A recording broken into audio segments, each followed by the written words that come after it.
예수님의 비유를 우리가 같이 말씀으로 살펴보고 있습니다. 12번째 시간인데요.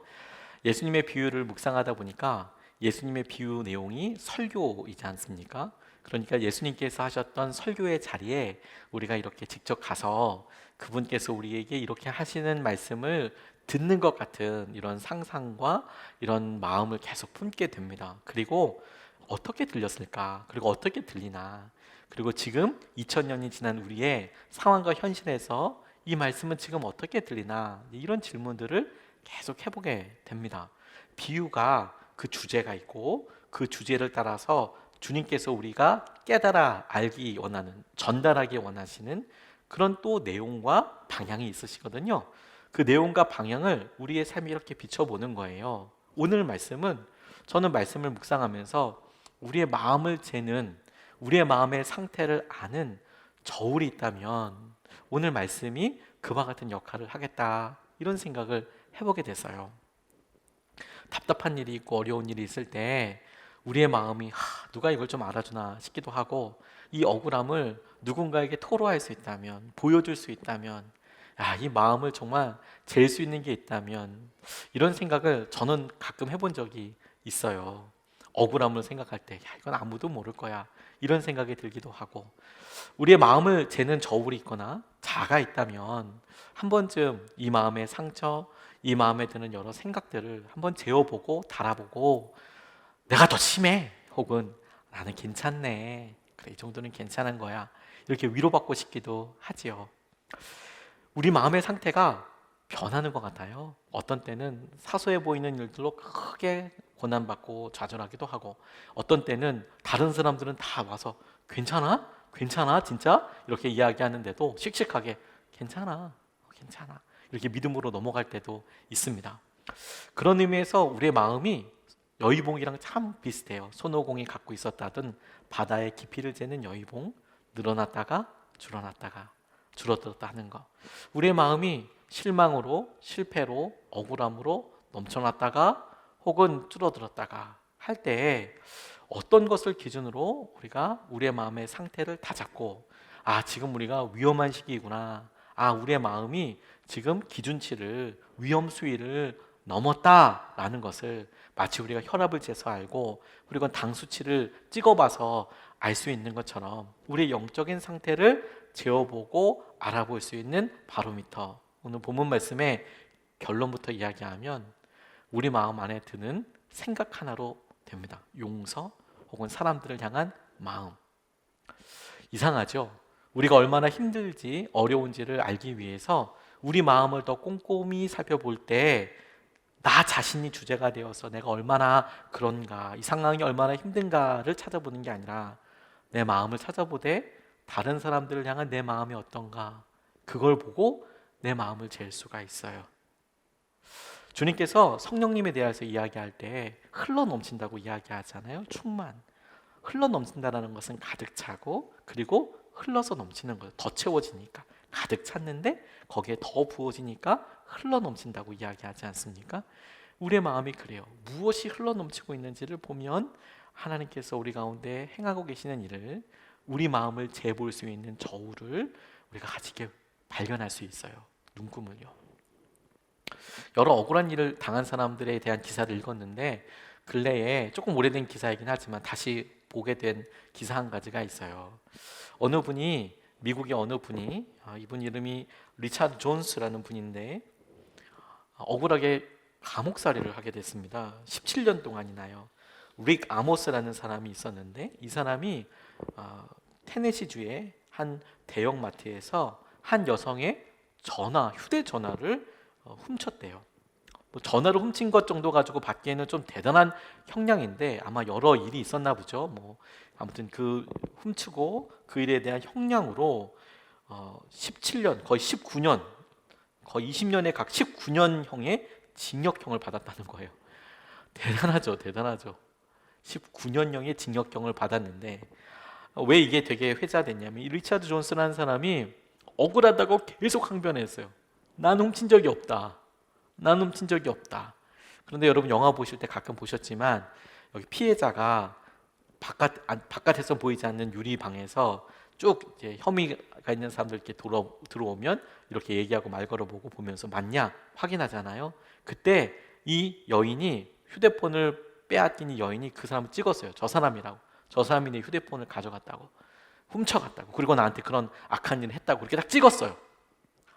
이 사람 너무 억울해서 나는 아니다 얘기하는 목격자들과 이 피해자가 너무도 분명히 이 사람이다 라고 이야기하니까 형이 시작이 된 겁니다. 17년 동안 계속해서 이야기했대요. 히스패닉이고 아프리카계였다.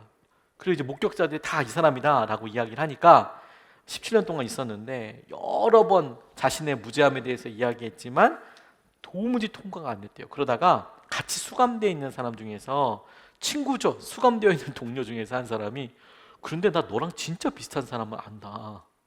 외모가 진짜 비슷한 사람, 너랑 진짜 비슷한 사람을 안다. 그래서 그것 때문에 아름아름 알다 보니까 진범을 이 사람이 찾게 된 거예요. 그래서 이노센트 프로젝트라는 곳에 도움을 요청했대. 나 진짜 억울하다, 난 진짜 안 했다.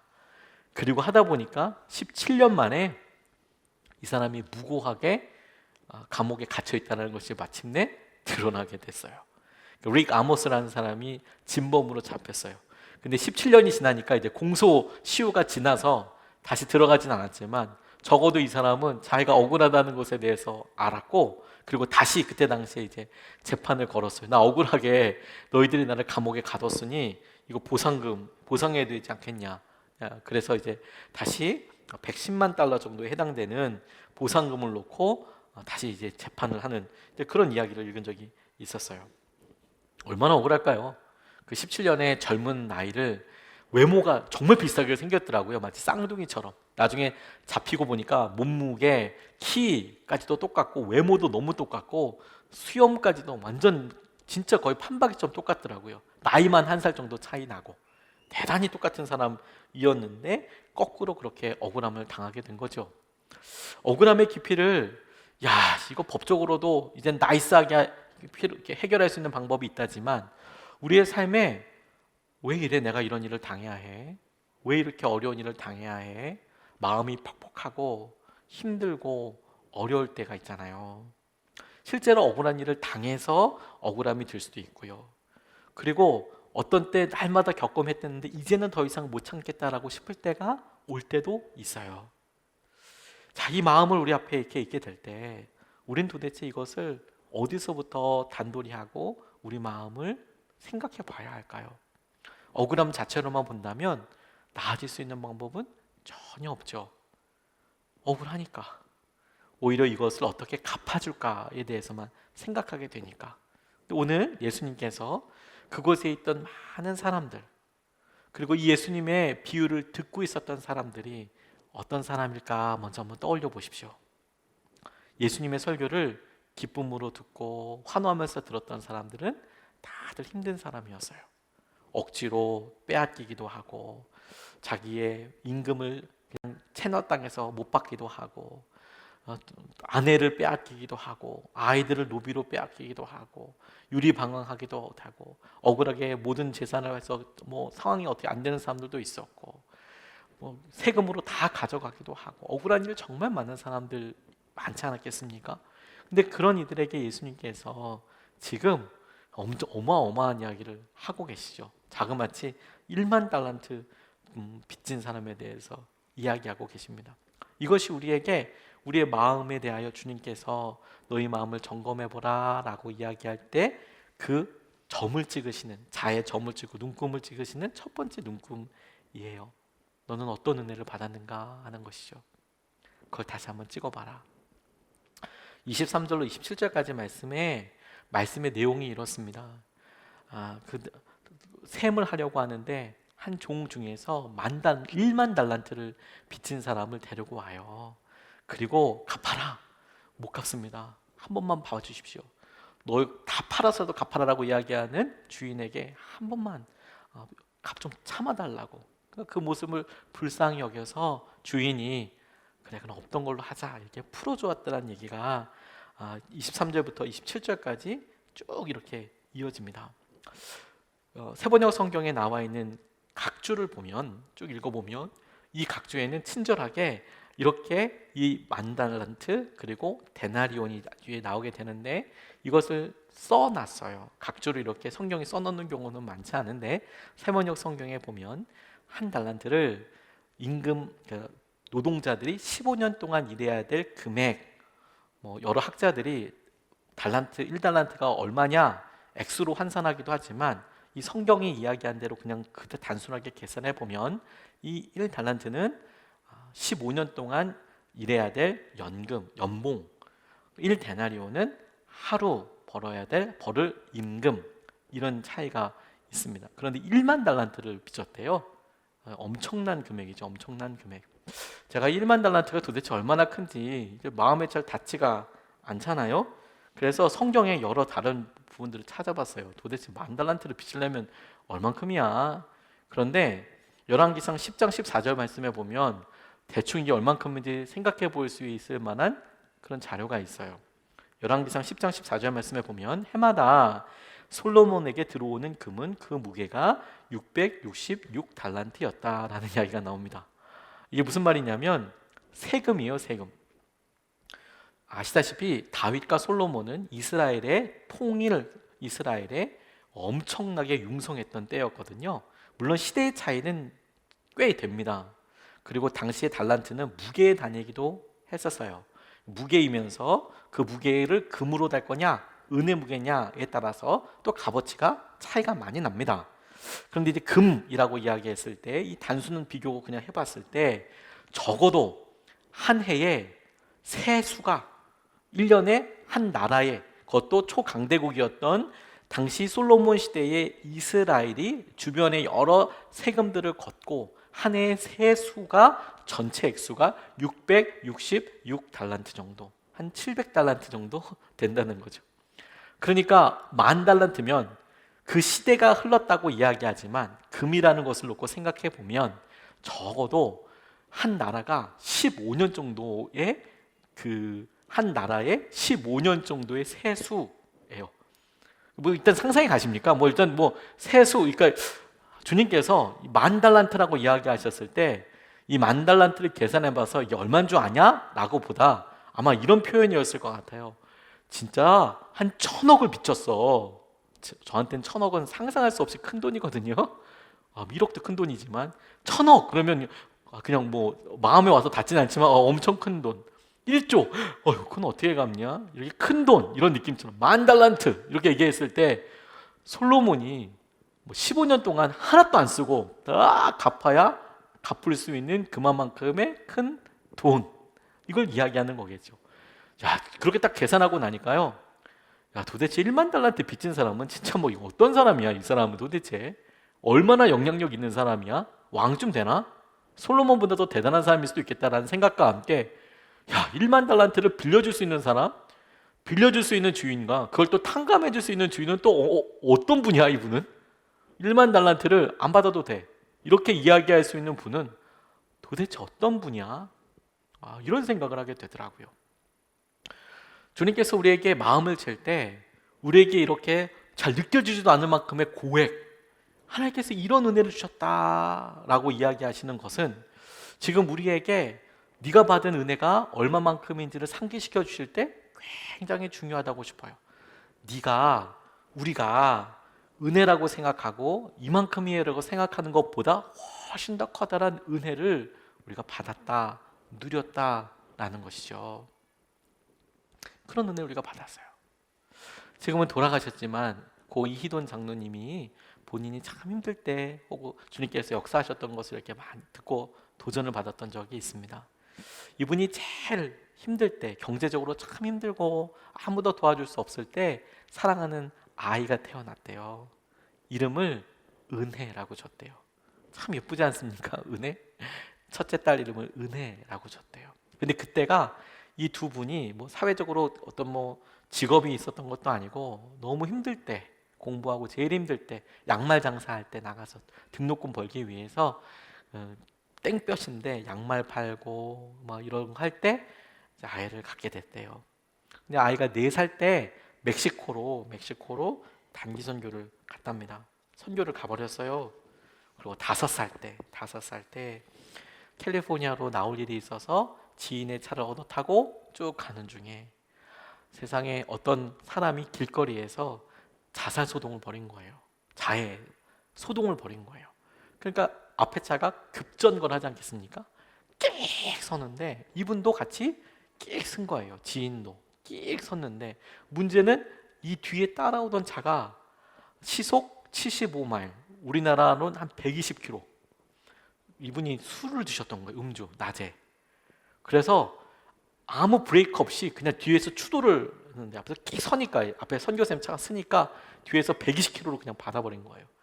그래서 이 은혜라는 아이가 뒤에서 자고 있다가 유리창을 깨고 튕겨 나가 버렸어요. 튕겨 나갔다가 땅에 떨어지고 다른 차에 바퀴 밑에 끌려서 찍찍 가게 된 거예요. 큰 일을 당한 거죠. 현장에 출동했던 경찰도 이거 살 수가 없다고. 화상도 있고 뼈도 다 드러나 있고, 아이가 5살짜리 애가 무슨 몸이 근육이 있겠습니까? 그냥 다 여리고 여들여들 할 거 아니에요. 5살짜리 여자애가 뭐 근육이 있겠습니까? 그냥 다 여리여리하죠. 근데 차 밑에 그렇게 찌 끌려갔으니 얼마나 그게 크게 다쳤겠어요.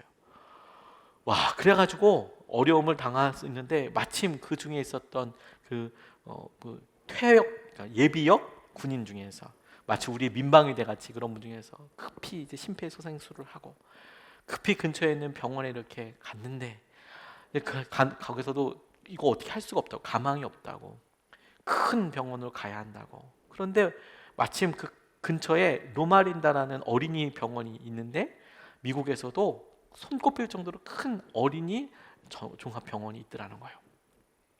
근데 참 기가 막히게 여호와 이레처럼 그곳으로 갈 수 있는 헬리콥터도 준비되어 있는 거예요. 그래서 말도 안 되게 그 아이가 헬리콥터로 로마린다까지 이동이 되고, 이 부모로서 이 장로님은 차를 끌고 3시간 넘게 아이를 위해서 기도하면서 그 병원까지 갔대요. 헬리콥터로 긴급 우송하다 보니까 부모가 따라가지 못한 거예요. 3시간이나 걸리는 길을 가면서 무슨 생각했겠습니까? 딱 갔는데 아이가 뭐 진짜 사경을 헤매고 있고, 아이가 깨지 말라고 아주 차가운 냉장고 같은 데다 이렇게 냅뒀대요, 얘가. 그러니까 얼마나 죽겠어요. 얘가 막 오들오들 떨고 있는데 그나마 이제 거의 가사 상태처럼 이제 막 정신이 없고 그런데 얼굴을 보자마자 눈물이 펄컥 나오더래요. 그래서 조심히 가서 은혜야 이렇게 불러보는데 애가 무의식 중에라도 자기 이름이 들리니까 아빠 목소리 이렇게 눈을 이렇게 뜨더래요. 움직이더래요. 은혜야 이렇게 부르는데, 근데 그걸 보니까 뭐 부모는 마음이 뭐 무너지죠. 어떻게 될지 모르는데 이 이돈 장로님이 가만 보니까 와, 이럴 때는 엄마가 되게 강하더래요. 엄마가 왜 강하냐? 이 딸이 이렇게 아픈 걸 딱 보더니 엄마가 정말 마음을 냉정하게 탁 잡더니 여보 우리 기도해야 해. 여보 우리 이거 기도해야 해. 그 이야기를 하더래요. 그 전까지만 해도 이돈 장로님도 어떻게 될지 모르고 애가 아프고 막 그러니까 막 벌벌벌벌 이러고 가는데, 애가 아픈데 갑자기 아내 되시는 분이 딱 잡고 여보 우리 이거 기도해야 돼. 그리고 데리고 나가서 진짜 그 앞에서 기도하기 시작해. 하나님 우리 아이 은혜 살려달라고. 그리고 이제 여러 검사 결과들을 보는 겁니다. 뭐 다 죽을 수밖에 없다고 그러고 사망 진단서가 또 나왔대요. 애가 이제 죽었다고, 더 살 수 있는 방법이 없다고. 폐가 눌려 있었는데 좋은 소식, 나쁜 소식이 막 있는데 좋은 소식은 애가 차에 칠려서 그 차가 아주 좋은 최신식 최고 좋은 차량이어서 ABS 시스템, 브레이크 시스템이 좋아서 다다다닥 이렇게 뭐 그렇대요. ABS 시스템이. 그래서 아이를 넘어가지 않았대요. 넘어갔으면 큰일 났을 거라고. 그런데도 폐 안쪽이 완전히 꽉 눌려져 있어서 이건 뭐 어떻게 90% 이상 수술을 해도 살 수 있는 가능성이 10%밖에 되지 않는.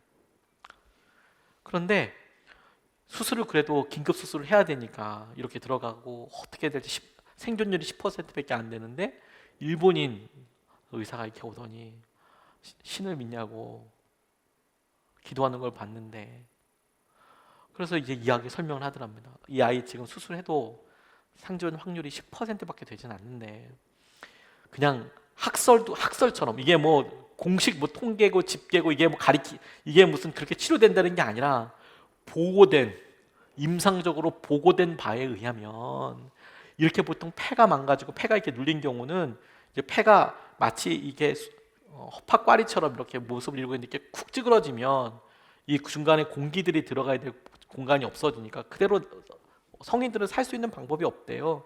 그런데 진짜 간혹 애들일 경우에는, 애들은 어리잖아요. 모든 게 다 여리여리하잖아요. 애들일 경우는 가끔 가다가 자발적으로 자생적으로 24시간 안에 이 허파가 스스로 이렇게 탁 튕겨서 나오는 경우가 있다고 하면 보고가 있다. 그게 냅두면 된다가 아니라 그렇게 되는 수도 있다는 보고가 있다. 애들의 경우에. 얘 같은 경우에 나이가 어리니까 수술을 해볼 수도 있지만 수술하면 그렇게 자연 보고는 안 되지 않겠습니까? 한번 그런 일도 있는데 어떻게 생각하냐 이렇게 이야기를 하더래요. 확률은 없는 거죠. 그러니까 뭐 이게 어떤 뭐 임상에 의해서 몇 퍼센트는 그게 된다 이런 것도 아니고 그런 논문이 있다. 어떻게 생각하냐? 신을 믿냐? 그런데 이 두 부부가 그렇게 하겠다고. 그래서 죽을 수도 있다라는 것에 사인도 하고, 내가 지금 이런 처치를 안 했을 때 우리 아이에게 일어난 일에 대해서 다 받아들이겠다. 뭐 수술할 때도 쓰지 않습니까? 그렇게 받아들이겠다. 그리고 그렇게 했대요. 근데 진짜 주님께서 그 밤에 이 은혜의 이 가슴에 이 폐에 눌려져 있는 부분이 이 어린아이가 이렇게 하다가 진짜로 스스로 이렇게 밀어낸 거예요. 폐를 꼭 눌려져 있는 폐를. 그래서 제가 이게 회복이 된 거예요. 말도 안 되죠. 그래서 사람들이 죽었다고 사망진단서 경찰에 갖고 왔는데 막 3일 만에 막 거의 퇴원할 수 있을 지경까지 이렇게 되게 됐다는 거. 그 하루 이틀을 그렇게 보내면서 은혜죠, 은혜. 진짜 놀라운 은혜죠. 근데 이제 문제는 돈 아니겠습니까? 돈도 문제죠. 교통사고가 났는데 그 사람 사고 낸 사람은 그 차만 엄청 비싼 걸 했지, 렌트한 차만 엄청 비싼 거지, 보험이 없는 사람이에요. 보험이 없는 사람. 말도 안 되는 거죠. 그리고 자기도 그때 당시 학생 신분이었으니까 아무것도 없더래요. 기도하게 되더래요. 하나님, 애가 이렇게 했다고 하는데 이 아이의 치료비는 어떻게 합니까? 5만 달러 정도 나왔대요. 우리나라 돈으로 대략 한 6천만 원 정도 되겠네요. 조금 안 되겠네요. 5만 달러 정도가 나왔대요. 그걸 뭐 3일 만에 5천만 원을, 참 쉽지 않죠. 거의 불가능하지 않습니까? 웬만한 가정에서 돈 갖고 있어도 3일 만에 5천만 원은 참 정말 큰 돈이죠.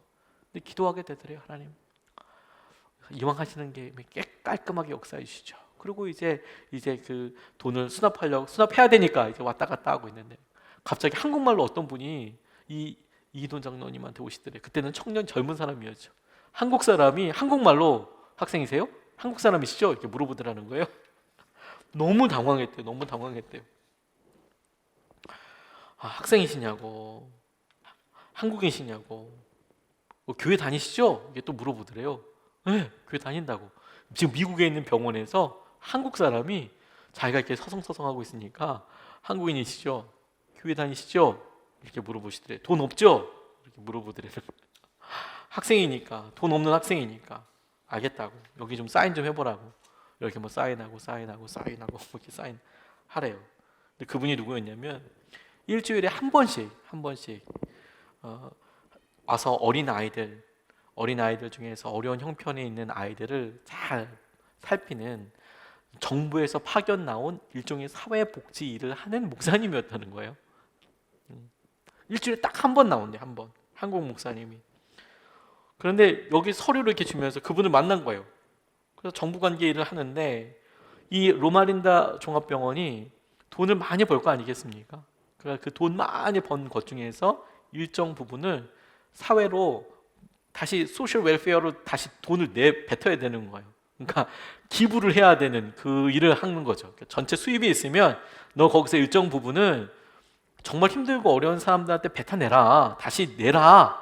사회복지 제도가 있는 거죠. 그 일을 하는 분이었던 거예요. 그래서 이분이 여기 사인 받아라. 그분이 혼자 가더니 수납을 다 해갖고 오시더래요. 가서 자기 정부 돈으로, 그 로마린다 병원에서 정부에 내는 돈으로 이 아이를 다 한 거예요. 너무 놀랍죠. 5만 불을, 6천만 원 정도를 다 한 거예요. 그래서 가려고 했는데 붙잡더래요. 이것도 가져가셔야죠. 뭐냐고 돌아보니까 돈 없다면서요. 돈 없다고. 이거 가져가라고. 보니까 여러 개 사인했는데 그 중에 하나가 이분은 돈이 없으니까 앞으로 이 아이가 낳을 때까지 치즈도 먹어야 되고 뭐도 먹어야 되고 음식 같은 것 보조가 필요하다고 그런 소리였다는 거예요. 2년 동안 지원해 줘야 한다고. 이 사람 돈이 없는 사람이라고. 이 사람한테 먹을 게 필요하다고. 그리고요, 얼마 있다가 기자가 왔대요. 기자가. 그러면서 이제 응급구조대 거기서 있었던 민방위처럼 이렇게 했던 그런 사회 이런 것들 이제 딱 그 지역에 있었던 미담으로 발표하기 위해서 기자가 왔는데 막 응급처치도 빨랐고 로마린다 병원 이렇게 있었고 그때 막 이 사람이 이런 역할을 했고 막 쫙 이렇게 미담들을 이렇게 이야기하는데 이 기자들이 와서 보험이 없는 운전사인데 그 사람한테 자기네들이 얘기를 해서 6천 달러를 받았다는 거예요. 한 700만 원? 뭐 이 정도? 근데 애가 15살, 19살 될 때까지 못 쓴다고. 그런데 이 정도가 받은 게 최선이라고. 그리고 이제 나중에 지나놓고 아이가 이제 학교 될 쯤에 됐는데 그 보험회사에서 연락이 왔대요. 그때 맡겨놓은 6천 달러가 불고 불어서 2만 5천 달러 정도가 됐다고. 아이가 들어갈 등록금이 돼서 이제 찾아온 거죠. 하나님께서 우리를 개입해 주시고 이끌으셨던 것을 어떤 다른 분의 이렇게 주님을 경험하셨네. 놀랍네. 이제 이런 이야기를 듣고 어떤 분들은 나는 그러지 못했던 것 같아. 이렇게 마음을 쓸어서 나도 그렇게 역사해 주시기를 원하는데 이런 분들이 있을 수도 있겠다고 싶습니다. 근데 여러분, 제가 은혜를 기억하고 받은 은혜를 한번 떠올려 보다라고 이야기할 때 이돈 장로님 같이 그렇게 기가 막히게 하나님께서 만나게 하시고 재정을 풀어주시고 하는 분이 사실 그렇게 많지는 않습니다. 그럼에도 불구하고 너의 받은 은혜를 돌이켜보라, 어떤 은혜를 받았는지 찍어봐라 라고 이야기할 때 저는 감히 이런 생각을 해보게 됐어요. 저도 제가 예수 그리스도를 만났을 때 주님께서 그렇게 6천만 원, 7천만 원 채우신 적은 없습니다. 주님께서 저희 딸을 죽을 만큼의 어려운 상황으로 그렇게 가게 했다가 살려주신 적도 없습니다. 제가 주님을 만났을 때는 청년이었고 그리고 여러 상황과 역경들이 있었죠. 근데 그렇게 생각하고 떠올려 보면서 이런 생각을 했어요. 하나님이 나를 구원해 주셨을 때 그러면 그 은혜, 그 구원의 역사가 이돈 장로님 너무 귀하고 너무 중요하지만 덜한 것이냐? 그런 질문 해보게 되더라고요. 그것보다 못한 것이냐?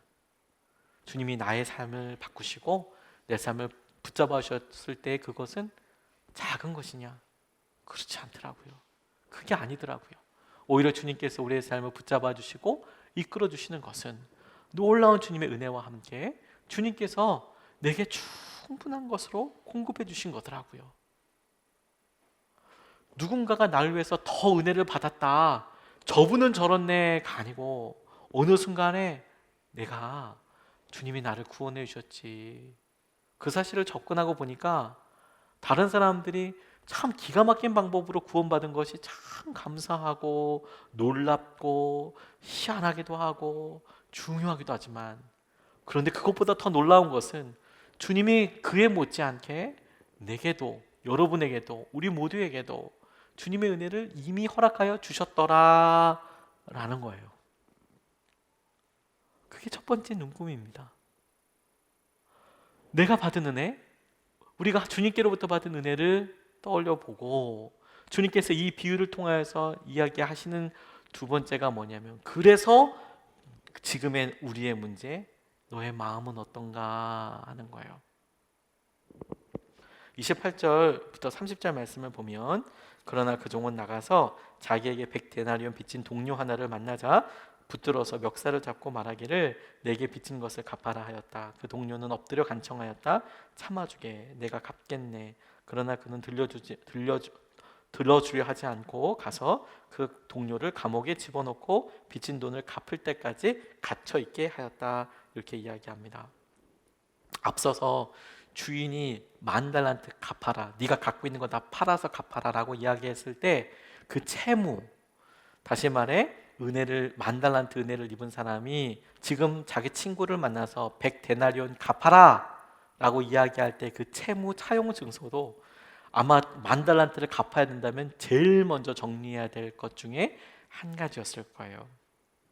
그런데 그것을 탕감받고 나와서 그가 자기 동료를 만나고 내게 빚진 것 100데나리온을 갚으라 라고 이제 이야기하는 거죠. 은혜를 누렸으니 감사하다. 이게 끝이 아니고 주님이 허락하신 은혜로 우리가 바뀌었다면 어떻게 살아야 할 것인가, 이게 중요한 거예요. 다시 여러분, 우리는 예수님을 만나고 예수님께서 우리에게 주신 은혜를 생각하며 오늘도 이 성령 집회를 맞이하면서 주님의 은혜를 떠올려 보자. 얼마나 값지냐, 얼마나 귀하냐. 그 은혜에 그래, 회복이 있게 해주세요 라고 한 번 그냥 기도로 끝날 수 없는 것이 뭐냐면, 그 은혜로 회복하는데 와, 나는 이렇게 기쁩니다, 다시 일었습니다, 다시 일어날 수 있습니다 가 주님께서 중심으로 갖고 계신 중요한 방점이 아니에요. 주님이 이 예화를 통해서 10,000달란트, 그 사람이 어떻게 벌지도 못할 엄청난 액수, 저에게는 1,000억 막 이렇게 얘기해버리면 그게 뭐야? 이렇게 생각될 만큼의 큰 액수를 얘기해놓고 100데나리온 갚을 수 있는 돈, 100일치의 노동 품삯, 우리가 갚을 수 있고 혹은 빚질 수도 있고 하지만 만만치 않은 돈, 만만치 않은 금액이지 않겠습니까? 100데나리온 1년에 거의 연봉의 4분의 1이잖아요. 작은 돈 아니잖아요. 몇백만 원일 수도 있고 몇천만 원일 수도 있겠죠. 작은 돈 아니잖아요. 하지만 우리의 삶에는 얼마든지 빚질 수 있고 혹은 빌려줄 수 있을 만큼의 금액 아니겠습니까? 근데 그걸 보면서 주님이 이야기하시는 거예요. 처음에 우리에게 빚진 것은 어마어마 상상도 할 수 없는 금액을 얘기해 놓고 우리의 삶에 그렇게 있을 법한, 개연성이 있을 법한 일을 우리에게 이야기하시면서 주목하게 하시는 것이 뭐냐면, 네가 얼마나 커다란 은혜를 받았느냐, 중요한 일인데 그래서 너는 너희 주위 사람들과 어떻게 사느냐라는 거예요. 여기서 제가 말씀을 묵상하면서 씨름하듯이 참 힘든 것은 뭐냐면, 우리의 마음속에 주님께 내게 은혜를 주셨지, 그런데 나도 누군가에게 일방적으로 그러니까 너도 은혜 베풀어 라고 이야기하는 이것이 편안한가? 라는 거예요. 말씀을 묵상하다 보니까 별걸 다 물어봤어요. 제가 혼자서 목사이면서도 우리는 이런 상황들을 편안하게 생각하는가? 자연스럽게 생각하는가? 내가 누군가에게 은혜를 입었는데 그런 은혜를 내가 입었기 때문에 다른 사람들에게 네가 은혜를 베풀어라 라고 하는 것에 대해서 편안하게 생각하는가? 그것 자체를. 오히려 우리는 이거는 따르고 요건 또 다른 문제 아니겠습니까? 이런 쪽에 좀 가깝지 않을까? 저는 저 스스로 그렇게 자꾸 발견되어지게 되더라고요. 우리에게 누려지는 은혜에 대해서는 한없이 하나님 감사하고 그걸 여전히 기도하는데 반해서 우리 스스로가 다른 사람들에게 베풀어야 될 은혜에 대해서는 전혀 다른 별개의 일이라고 생각을 해요. 그렇구나 라고 여러분 만약에 동의가 된다면 그 다음 질문을 한번 같이 고민해 봤으면 좋겠어요. 제가 다음에 고민했던 단순한 질문은 이거예요. 내가 베풀어야 될 은혜의 자리가 있잖아요. 그걸 안 하는 게 죄냐라는 질문이었어요. 난 은혜를 누렸습니다. 하나님께 엄청난 은혜를 받았어요. 거기는 이론이 없어요. 재론도 없습니다. 그 은혜를 받았어요. 주위에 죄가 있기까지 참 많은 분들이 저를 위해서 정말 사랑해 주셨어요. 그래서 지금 제 모습이 있어요. 이것에 대해서 부인하고 싶은 마음이 전혀 없어요. 그런데 지금 우리가 처해 있는 직장 상황과 가정과 또 한 번 누군가를 용서하거나 혹은 우리가 의지적으로 누군가에게 은혜를 베풀어야 할 때 그렇지 않으면 이게 죄냐라는 거예요. 결론은 아니에요. 아닙니다. 인색함은 죄가 아닙니다. 주님께서 오늘 본문 말씀에서도 그의 인색함에 대해서 죄라고 이야기하고 있지는 않아요. 그런데요, 인색함은 죄가 아닌데, 그런데 주님이 그런 마음과 태도를 기뻐하시지 않는다는 거예요. 주님은 우리를 은혜의 기준으로 이야기하고 계시고 율법의 기준으로 이야기하지 않으세요. 주님은 우리에게 이 상황에서도 우리의 모습을 보여주시고 우리가 행하지 않는 것을 우리에게 거울처럼 보여주시는 이때에도 너 그러면 죄야. 네가 어떻게 그럴 수 있어? 그게 죄이기 때문에 이야기하는 게 아니라 사랑으로서 은혜의 관점에서 이야기하고 있어요. 주님이 기뻐하지 않으신다고 그 일을.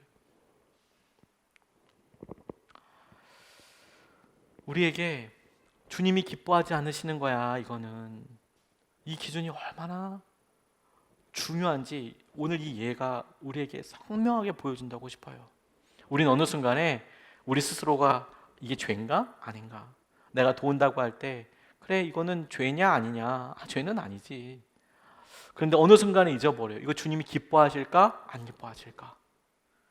주님이 이걸 하기 원하실까? 안 하실까?에 대해서 생각하죠. 그래서 31절 말씀에 이런 아주 딱 알을 박아놓고 이런 이야기가 있어요. 다른 종들이 이 광경을 보고 매우 딱하게 여겨서 가서 주인에게 그 일을 다 아랬다. 이렇게 하죠. 다른 사람들이 보기에 어떻게 저럴 수 있냐라고 이야기하는 사람이 있었다라는 거죠. 참 이게 우리에게 억울한 면이기도 합니다. 왜?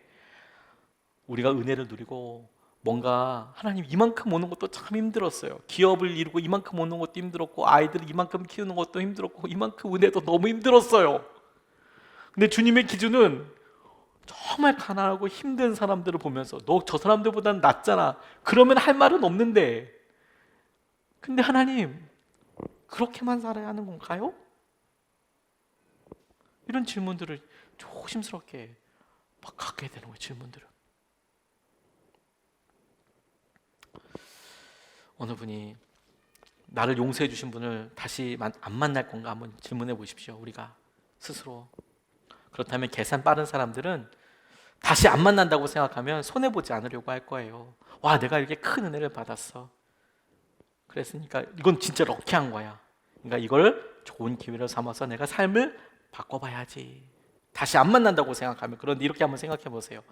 나에게 큰 은혜를 베풀어 주실 분을 다시 만날 거예요. 우리가 정말 양심 혹은 뭐 우리가 정말 얼굴에 철편을 깔 게 아니면 그런 놀라운 은혜를 받았던 사람을 다시 만났을 때 우리의 첫 번째 고백은 뭐가 될까요? 감사합니다 아니겠습니까? 고맙습니다. 여전히 고맙습니다 아니겠습니까? 고맙습니다. 감사합니다. 잊지 않았습니다. 왜? 그만큼의 은혜를 우리가 입었으니까. 자, 그럴 때 다시 만난다고 생각할 때 혹은 다시 만나지 않는다고 생각할 때가 정말 다를 거예요. 다시 만나지 않는다면 보이지 않고 누군가 그냥 갚아야 되는 거라면 얼마든지 우리가 셈을 세워서 인색해도 괜찮은 것처럼 여겨지지만 다시 만난다고 생각했을 때 내가 사는 것은 그분의 은혜 때문에 사는 것이고 내가 쓰고 있는 것, 내가 가지고 있는 것은 그분이 거야 다. 그리고 다시 만났을 때 그렇게 얻게 된 새로운 기회를 내가 어떻게 썼는지, 어떻게 여겼는지, 어떻게 그것을 활용했는지를 다시 이야기해 줄 수 있다면, 다시 이야기해 줄 때 은혜를 베푼 만달란트 받은 주님이 기대하진 않았지만 네가 새롭게 얻은 그 기회를 통해서 그렇게 나누고 살았어? 그랬구나. 정말 놀라운 일을 했구나. 그것이 주님께 큰 기쁨과 영광이 돼요. 주님이 기뻐하시는 일을 위하여. 그게 중요한 부분이겠더라고요. 내가 얼마나 여러분 은혜 누린 사람이 이 은혜랑 가장 커다란 적이 뭔지 아세요? 인색함이에요. 아주 인색해요. 그래서 저는 아마 이런 생각들 해봐요. 정말 가난한 교회가 그 교회보다 훨씬 큰 교회에 부끄러움 없이 기쁨으로 그 교회의 어려움을 위해서 헌금할 수 있을 정도가 되면 그 교회는 진짜 성자교회라 싶어요. 우리가요 어느 순간에 누군가를 도와줘야 할 때 우리보다 더 힘든 사람, 더 어려운 사람, 아무튼 그걸 그냥 막 다 생각해서 그렇게 해요. 맞습니다. 그게 틀렸다고 이야기하는 것은 아니에요. 그렇게 도와야죠. 우리가 도울 수 있는 것을 철저히 그렇게 해야죠. 그런데 어떤 때는 정말 바보 같은 사람들은 우리 교회도 힘들지만 우리 교회보다 더 할 수 있지만 그거 나눠주고도 아까워하지 않을 것 같아요. 주님의 거니까. 어렵고 힘든 사람이요, 어렵고 힘든 사람이 더 부자인 것 같은 사람, 아무것도 모자란 사람 없을 것 같은 사람에게 식용유 하나 나눠주는 거, 그게 얼마나 놀라운 일이에요. 그거 나눠주면서 아유 뭐 생색을 내거나 이런 게 아니라 오히려 그게 더 큰일이죠. 근데 대부분의 사람들은요, 마음속에 나보다 힘든 사람, 나보다 이러면서 자기의 기준이 이제 자기인 거예요. 자기. 인색하기 정말 딱이에요, 딱. 그리고 그걸 당연하다고 생각해요. 인색이란 틀 가운데 있으면 은혜는 이미 기준이 아니에요, 여러분. 놀라운 건 주님은 단 한 번도 우리에게 그런 잣대를 대보신 적이 없어요. 단 한 번도. 단 한 번도. 그리고 이런 마음은 솔직히 제 가운데도 연약함이었습니다. 그리고 저도 기도하고 있는 중이에요. 어떤 게 연약함이냐면요, 선교사님들을 이렇게 도와요. 후원을 해요. 기도를 해요. 그리고 한 번은 이렇게 선교사님 단기 선교를 갔어요. 거기 여러 뭐 어려운 나라였으니까, 힘든 나라였으니까. 그리고 거기서 그 힘든 나라에서 전도할 수 있는 방법이 거기 있는 사람들을 고용해서 뭐 가정부로도 고용하고 내니라고 해서 아이를 보는 그런 사람도 하고 그래요. 당연히 그렇죠. 근데 갔어요. 집이 성이에요. 깜짝 놀랐어요. 근데 제 안에 왜 그런지 다 알아요. 왜냐하면 선교팀이 오면 거기서 잠도 자야 하고, 그래 말씀 그대로 전도하려면 그런 접점도 꼭 필요하고, 안 그러면 접점이 전혀 없으니까 다 이해가 가는데 어느 순간에 제 안에 인색함이 있어요. 나보다 더 잘 되잖아. 선교사님들 이렇게, 제가 큰 교회에 있다 오지 않았습니까? 여러분들 아시는 그 교회에서 가끔 이렇게 보면 안식년을 가시는 거예요. 근데 제가 얼마나 부족한 목사냐면, 그렇게 안식년을 가시고 지원이 되는 걸 보면, 와, 나도 선교 갈 걸 그랬다. 저런 기회가 있구나. 그런 걸 내가 인색하게 바라보고 있는 거예요. 그 은혜가 내게 아닌 것에 대해서 인색하게. 주님이 절대 축복해 주지 않으세요, 그런 거. 얼마나 주님께서 답답해 하시는지 몰라요. 내가 너한테 해준 게 얼마인데. 힘들고 어렵다? 그게 기준이 아니죠. 어느 젊은 부부가 예능 프로그램에 나왔는데, 이 젊은 아내와 남편이 최근에 젊은 아내가 남편에게 신장 이식 수술을 해줬대요. 참 너무 귀하죠. 아내가 남편에게 신장 이식 수술을 해주는 건 당연한 게 아니에요. 놀라운 사랑이죠. 정말 정말 자기 목숨을 나눠준 것이죠. 남편에게 신장 이식 수술을 해줬어요. 그런데 안타까운 건 뭐냐면, 남편에게 신장 이식 수술을 해주자마자 얼마 있다가 이 아내가 대장암 3기라는 판정을 받은 거예요. 신장을 띄워줬는데 대장암 3기인 거예요. 그러니까 주위 사람들이 얘기하더래요. 혹시 원망스럽지 않냐고, 후회되지 않냐고. 근데 아내분이 딱 잘라서 이야기하는 거예요. 아니요 선생님, 오히려 감사했지요. 만약에 먼저 발견되었으면 남편에게 신장을 주지 못했을 거예요. 만약에 먼저 발견됐다면 남편에게 신장을 주지 못했을 거예요. 야, 제가 그거 보고 놀랐어요. 그렇죠. 그렇죠. 우리에게 주님께서 주신 상황들을 우리가 받은 것을 통해서 우리의 마음을 점검해 보는 거라니까요. 그래서 여러분 처음 말씀드렸듯이 우리의 마음을 재는 저울이 있어요. 우리가 다른 사람들을 어떻게 생각하는가 하는 거예요. 우리가 다른 사람을 도와야겠구나라는 것은 우리의 경제적인 형편 중요하지만, 그 형편을 뛰어넘어서 우리가 다른 훌륭한 단체, 뭔가 중요한 걸 하고 있는 사람, 우리보다 더 부유해 보이고 심지어 더 잘 나가는 사람 같은 보인 그런 사람들에게도 편안한 마음으로 그 일이 주님께서 인도하시는 것이기 때문에 편안한 마음으로 돕고 후원하고 잊어버릴 수 있다면, 와, 은혜죠. 은혜죠. 진짜 큰 은혜죠. 마음을 재는 저울은 우리가 사람을 어떻게 대하는지예요. 그리고 오늘 본문 말씀에 아주 구체적으로 용서라는 키워드를 아이에게는 딱 적어 놓습니다. 용서. 33절로 35절까지 말씀에, 내가 너를 불쌍히 여긴 것처럼 너도 내 동료를 불쌍히 여겼어야 할 것이 아니냐. 주인이 노하여 그를 형무소 관리에게 넘겨주고 빚진 것을 다 갚을 때까지 가둬두게 하였다. 너희가 각각 진심으로 자기 형제 자매를 용서해 주지 않으면 나의 하늘 아버지께서도 너희에게 그와 같이 하실 것이다. 여기에 키워드가 너도 내 동료를 불쌍히 여겨야 할 것이 아니냐. 내가 너를 불쌍히 여긴 것처럼 그렇게 해야 할 것이 아니냐. 그리고 똑같이 그 사람이 은혜를 받아야 할 친구 동료에게 했던 일을 만달란트 탕감해 준 분이 그것을 다시 회복시켜서 너 해라, 갚을 때까지 그것을 네가 갖고 살아라 라고 이야기해요. 그러며 바로 말씀하시는 게, 용서해 주지 않으면 하나님 아버지께서도 그와 같이 너에게 할 것이다. 용서와 용납을. 우리가 구체적으로 그 사람을 나보다 더 낫게 여긴다라는 것을 용서를 통해서 볼 수 있어요. 내가 얼마나 억울한데, 저 사람 얼마나 가졌는데 저 사람이 나한테 이렇게 하는 것은 당연한 게 아니고 나 너무 섭섭해도 당연한 거야. 내가 섭섭해야 하는 일이야. 나한테 와서 미안하다고 얘기해야 될 일이야. 저렇게 이야기하는 건 그렇게 하면 안 되는 거야. 우리 안에 이제 꽉 그냥 갖고 있죠. 용서하지 못해요. 용납하지 못해요. 인색함이 이제 기본이죠. 이제 인색함. 그럴 수 있다고 생각해요. 그 사람이 그럴 수 있구나 이렇게 생각하지 못해요. 마음을 재는 저울은 뭐 명확합니다. 내가 더 힘들어. 내가 더. 용서와 용납을 생각해 보면 그대로 합니다. 내가 더 가난해. 내가 더 가난해. 뭐 그런 생각이 막 들죠. 뭐 사역하시는 분들 이렇게 만나보면 그런 생각을 갖고 있는 분들도 가끔 만나요. 내가 더 가난해 이런 생각. 주님의 은혜를 생각하지 떠올리지 못해요. 정말 아무것도 할 수 없어요. 얼만큼 용서할 수 있을 건가?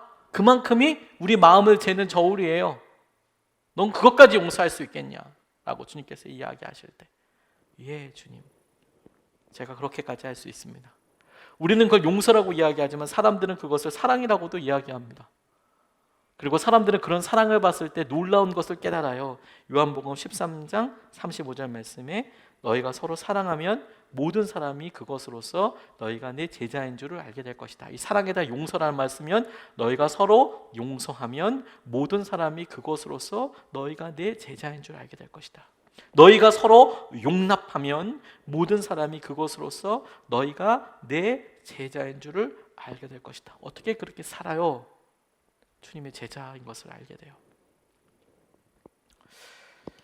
제가 여러 믿음의 사람들을 보고 참 놀라고 그런 일들이 있었는데, 지금까지도 뭐 말씀 전할 때 몇 번 언급하기도 했지만 참 마음에 많이 남았던 분은, 갑작스럽게 이제 유기성 목사님한테 메일이 와서 꼭 먼저 만나보라고 만나보니까 아이 출산 달이 다가왔는데 그 다음 주인데, 달이 아니고 그 다음 주가 예정일인데, 첫째 아이 예정일인데 집이 전세 사기 대출로 쫓겨나게 된 부부를 만난 적이 있어요.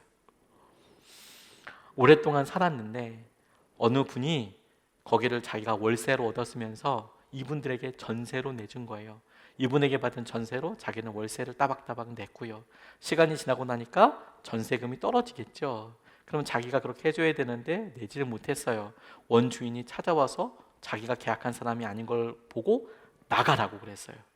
그런데 이 중간에 그 주인 역할을 했던 사람은 그 사이에도 뭐 화장실 뭐가 망가졌어요. 그러면 아이를 데리고 와서 그걸 고쳐주기도 하고, 뭐 실제로 이런 역할을 했다는 거예요. 정말 너무 놀란 거죠, 이 사람이. 근데 원주인이 와서 나가라, 당장 나가라. 그러니까 뭐 어떻게 방법이 없어서 나가야 됐어요. 그 멀쩡하게 직장생활 잘하고 있는데 갑자기 나가라고 하니까 집을 얻을 수 있을 만큼의 재정이 사실 쉽지 않지 않습니까? 그래서 깔세라고요, 보증금 없는 깔세에 있는 방 한 칸짜리 창고 비스무리한 원룸을 들어가게 됐어요. 깔세라는 게 뭐냐면 보증금이 없으니까 월세가 조그만데도 그때 당시 150만 원인가 그랬어요. 적지 않은 돈이죠. 조그만한데 방 하나인데 150만 원. 와, 그러니까 말도 안 되는데 보증금이 없다는 거죠. 그게 깔세라고 그러더라고요. 저도 처음 들었어요 그때. 그래서 만나서 얘기를 하는데, 이분들이 세상에 용서하겠다는 거예요. 참, 이럴 때는 목사가 더 믿음이 없어요. 용서하겠다는 거예요. 그 여자를 전화해 보니까 돈을 받을 수도 없을 것 같고 용서하겠다는 거예요. 제가 진짜 너무 놀랐어요. 집사님, 뭐 용서하겠다고 하면 할 말이 없죠. 뭐라 하겠어요? 그래도 경찰서에 가서 혹시 받을 수 있는 돈은 알아보셔야 되지 않겠습니까? 라고 이야기하는 제가 너무 부끄럽고 너무 작아 보였어요. 제가 드릴 수 있는 지혜는 그런 것밖에 없었거든요. 그리고 제가 알고 있는 식에는 그런 식은 없었어요. 용서하겠다 하더라, 용서하겠다고. 용서해 주고 싶다고. 그분들이 얼마 전에 복음학교라는 곳을 갔다 오기도 하고, 나도 똑같은 죄인인데 그와 같은 일을 하겠다고 이야기를 하시더라고요. 와, 제가 잊혀지지가 않았어요. 그리고 이제 일이 진행이 되는데, 당장 이제 아이는 나와야 하는데, 이제 뭐 깔새에 들어가지고 이렇게 들어갔으니까 짐을 빼고 뭐 찾을 수도 없고요. 그대로 이제 박스 안에다 있는 거고. 그리고 당장 이제 출산을 해야 되는데, 뭐 출산은 뭐 50만 원 가지고 하는 게 아니지 않습니까? 산후조리원도 가야 되고 병원도 이렇게 있고, 혹시 뭐 제왕절개 수술을 하게 되면 조금 더 돈이 들 수 있고, 뭐 여러 복잡다단한 일이 있잖아요. 그 돈이 목돈 들어야겠죠. 걱정이 태산같이 됐어요. 하나님 어떻게 알아요? 제가 당시에 맡고 있었던 교구에 그와 같은 일을 나눠서요. 이런 분이 있는데 세상에 용서하겠대요. 어떻게 할까요, 여러분? 용서한답니다. 그러니까 집사님 몇 분이 저를 뒤에 찾아오셨어요. 목사님, 그분 다음에 언제 찾아갔어요? 언제 찾아갑니다. 신방이 다음에 언제입니다. 그러면서 이제 저한테 봉투 하나를 주시면서, 목사님 갖다 주세요. 이게 뭐 남의 이야기 같지가 않아요. 같이 좀 나눴으면 좋겠어요. 이렇게 봉투를 주시는 거예요. 저 그거 열어보지도 않았어요. 이제 봉투 그대로 주신 그대로. 알겠습니다. 제가 그냥 그대로 택배처럼 그대로 배달, 그대로 봉투 열어보지 얼마인지도 난 모르겠고, 주님께서 집사님에게 주신 말씀 마음 그대로 전달하겠습니다. 그렇게 한 분, 두 분, 혹은 저 말고도 다른 분이 이렇게 알아서 지역자님 통해서 이렇게 하시더라고요. 나중에 이분이 아이를 낳고 직장을 이제 뭐 어떻게 멀쩡하게 다니던 직장에서 이직을 하게 되는데, 울산으로 사택에 나오는 곳, 그러니까 회사에서 사택에 나오는 곳으로 그렇게 가서 이렇게 지방으로 내려가게 되시더라고요. 제가 기억에 많이 남는 게요. 마음에 재는 저울이 있어서 내가 얼마만큼 용서할 수 있는지, 내가 얼마만큼 용납할 수 있는지, 내가 몇 번을 받아들일 수 있는지, 그렇게 드러나는 거구나. 그걸 제가 그때 알았어요. 그리고 그건 여전히 중요한 일이죠. 왜?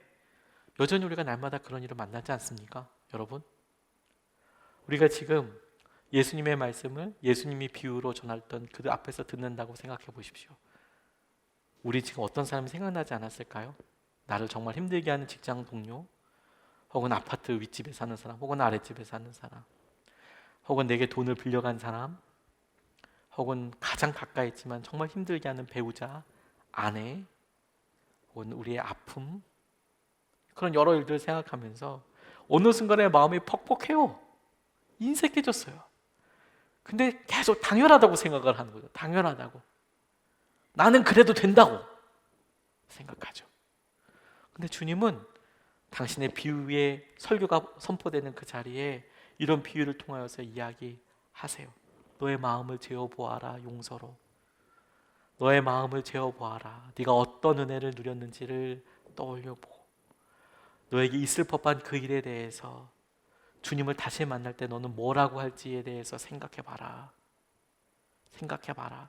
내 것을 다 지키고 났을 때 하나도 용서하지 않고 하나도 가지지 못하고 그렇게 있었을 때 마치 한 달란트 받은 처럼 내 거를 내 마음속에 다 심고 하나님 나 이렇게 왔어요. 하나님께 한 달란트 받은 사람이 될 거예요. 하나님께서 받은 놀라운 은혜를 내가 가지고 그 은혜 때문에 도저히 용서할 수 없던 사람을 용서해주고, 그 은혜로 인하여서 또 한 번 용서해주고, 이게 남는 장사 아닙니까? 벌써 그러면 2달란트네요. 또 용서해주고 3달란트, 4달란트 이렇게 남기고 와요. 주님이 그 모습을 앞에 이렇게 이야기했을 때 착하고 충성된 종아, 네가 적은 일에 충성하였으니 내가 많은 것으로 내게 맡기고 네가 내 주인의 상에 참여하게 될 것이다. 그렇게 얘기해 주지 않으시겠습니까? 온통 내 거야. 난 인색해서 절대 못 나눠줘. 아무튼 내가 끝까지 내가 다 기억할 거야. 아무튼 죽을 때까지. 그런 마음 가지고, 인색한 마음 가지고 주님 앞에 왔을 때 너는 나를 구준 자로 알았느냐? 나가서 슬피 울며 이를 갈미 있을 거야. 이런 얘기 들어요. 우리가 오늘 말씀을 통해서 그 하나님의 은혜를 다시 회복하면 좋겠습니다. 제가 이 찬양 같이 좀 부르고 싶어요.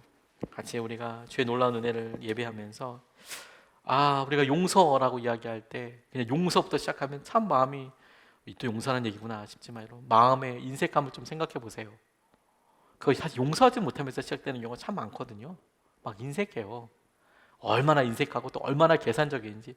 자기한테 나는 이랬어, 나 때는 말이야, 이렇게 얘기하잖아요.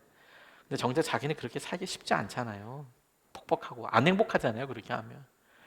그런 거 말고 주님께서 주신 놀라운 은혜를 덧입자고요. 하나님께서 하신 은혜를 어느 곳에 있든지 그 마음의 자가, 마음의 저울이 회복이 되고 다시 기능할 수 있으면 좋겠습니다. 오늘 찬양 같이 하겠습니다.